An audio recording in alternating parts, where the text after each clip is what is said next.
Tonight to speak about the misuse of timeout rooms, or what Bridgewater-Raynham likes to call them as blue rooms.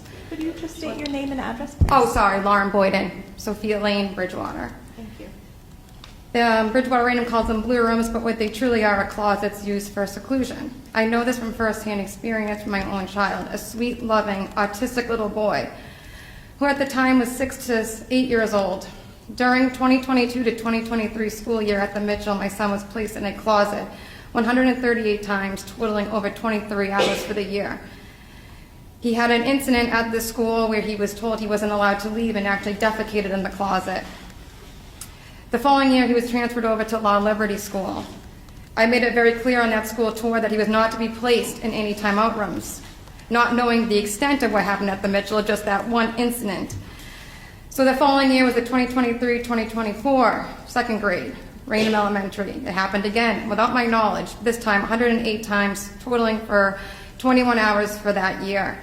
At one time, my child was kept in that closet space for 2 hours. Let that sink in. 2 hours in a 7x7 room, tile floors, tile walls, no ventilation, no rugs, no chairs, nothing to help him self-soothe. This is not support at all. This is not access to an education. This isn't my recollection of events, Mr. Powers, as you stated in your recent email today. This is facts of what happened to my child. I recently saw a mom comment on Facebook about questioning about these blue rooms, which breaks my heart because the district is still continuing to use these rooms. I have dedicated a lot of my life to trying to shut these rooms down or get more information on why they're being used on such vulnerable children. I went as far as doing a Boston Globe interview. I have talked to Julie Evans at DESE, trying to get answers. How was my son brought into these rooms? Who was he with?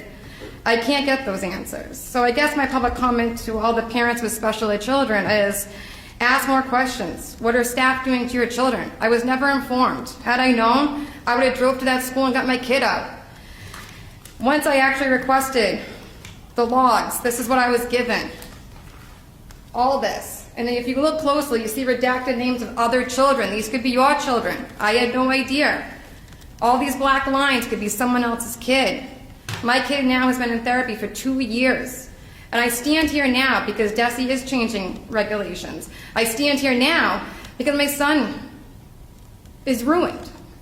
I will give you an example. My 2 boys were playing on a trampoline. My other oldest son closed him in there, just playing around. He had a panic attack because he was scared he couldn't get out. It's something that's impacted my child. And this isn't 5 or 10 minute timeouts. These are 30 minutes, 40 minutes. And this isn't something I'm making up. I have the actual forms. I can understand if you put a kid in a timeout maybe in the same room, not in an empty classroom off of that and there's a closet. It's not even in the room. It's child abuse. I don't know what else you would call it. And I guess I'm here tonight to spread the word. I thought maybe after the Boston Globe article, things would get better. It looks like they're still in use. It breaks my heart because I don't want any family to go through what my family is currently going through and what they have been going through. It's absolutely heartbreaking. And you can sit there and say it's public safety or it's safety for the teachers. This is not a big kid. This was a 6-year-old, 30-pound little boy who was scared, and it's horrible. And that's what I have. So, this is more for the parents to be informed, to ask more questions. I've reached out to some of you, and, it goes unanswered, or I don't know. So this is more for the parents to know and ask questions. Thank you.